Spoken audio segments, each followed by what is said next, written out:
इसके लिए यूक्रेन ने खनिज निकालने और समझौते का प्रस्ताव रखा, जिस पर हस्ताक्षर के लिए ज़ेलेंस्की व्हाइट हाउस पहुंचे थे, मगर दोनों नेताओं के बीच बातचीत तलक बहस में बदल गई और सारी स्थिति पलटती नजर आई। बाद में वो मैटर निपट गया। हालांकि ट्रंप के साथ ज़ेलेंस्की की बहस के बाद यूरोपीय संघ देश एकजुट होने लगे। उन्होंने सीधे तौर पर अमेरिका की निंदा नहीं की, पर यूक्रेन के साथ खड़े रहने का भरोसा दिलाया। मगर यूरोपीय देशों को भी अपनी सीमाएं हैं, उनकी मदद से यूक्रेन के लिए रूस का मुकाबला करना संभव नहीं होगा। अभी तक वह जो आर्थिक मदद देते आ रहे हैं, वह कुल मिलाकर अमेरिकी मदद की तुलना में आधे से भी कम है। फिर यूरोपीय देशों के पास ऐसे आधुनिक हथियार नहीं हैं जैसे अमेरिका के पास हैं, जो रूस का मुकाबला कर सकें। जो हथियार उनके पास हैं, वो भी उनमें से ज़्यादातर की संचालन की तकनीक अमेरिका की उपलब्ध कराई जा रही है। अब देखिए, अभी भी अमेरिका बहुत स्ट्रांग डिप्लोमेटिक पावर होल्ड रखता है इस क्षेत्र में। अमेरिका दरअसल लोकतंत्र और मानवाधिकारों की रक्षा के दुहाई देता रहा है। इसके लिए वह कई देशों में अपने सैनिक भी उतारता रहा है, मगर ट्रंप ने इससे ठीक उलट कदम उठाया है। ये छिपी बात नहीं है कि यूक्रेन अभी आज़ादी की रक्षा के लिए संघर्ष कर रहा है। रूस अपनी जिद के लिए आगे उसे घुटने टेकने पर मजबूर करना चाहता है। उसने खुलकर मानवाधिकारों का हनन किया है।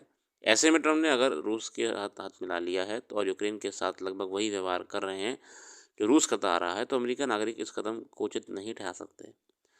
ये भी कहीं न कहीं देखा जाए तो मानवाधिकारों का ह्रास ही है अपने आप में। अगले संपादकीय की आते हैं भारत में लौट के हमारी कुछ एक भाषाई लड़ाई को लेके। तमिलनाडु के मुख्यमंत्री एम.के. स्टालिन ने परिसीमन के मुद्दे पर सर्वदलीय बैठक बुलाकर ये साफ कर दिया है कि इस मामले को अब और टालना संभव नहीं है। ये डिलिमिटेशन परिसीमन की बात कर रहे हैं। हिंदी भाषा को लेकर उनकी टिप्पणियाँ भी विवादित रही हैं।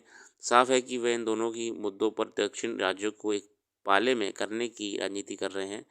इस देश के संघीय ढांचे के लिए ठीक नहीं किया जा सकता। परिसीमन के मुद्दे पर दक्षिण राज्य चिंतित हैं, लेकिन तमिलनाडु अत्यधिक मुखर है।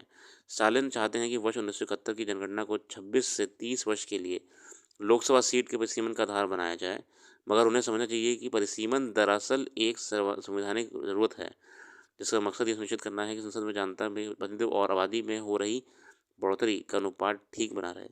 अब डर यहाँ पे जो दक्षिण के देशों दक्षिण के राज्यों को ये हो रहा है। डर क्या, कई राजनीतिक विश्लेषक भी कह रहे हैं कि अगर परिसीमन हो जाता है, एक समस्या आएगी। अकेले यूपी, उत्तराखंड और बिहार की सीटें बढ़ जाएंगी भारी मात्रा में, क्योंकि परिसीमन तो पॉपुलेशन का होता है ना, कितनी तादाद पे आपके रिप्रेजेंटेटिव्स हैं पर क्षेत्र में। तो यूपी, बिहार और उत्तराखंड की तो सीटें एकदम से बढ़ जाएंगी, डबल हो जाएंगी। और कई दक्षिण राज्य जो हैं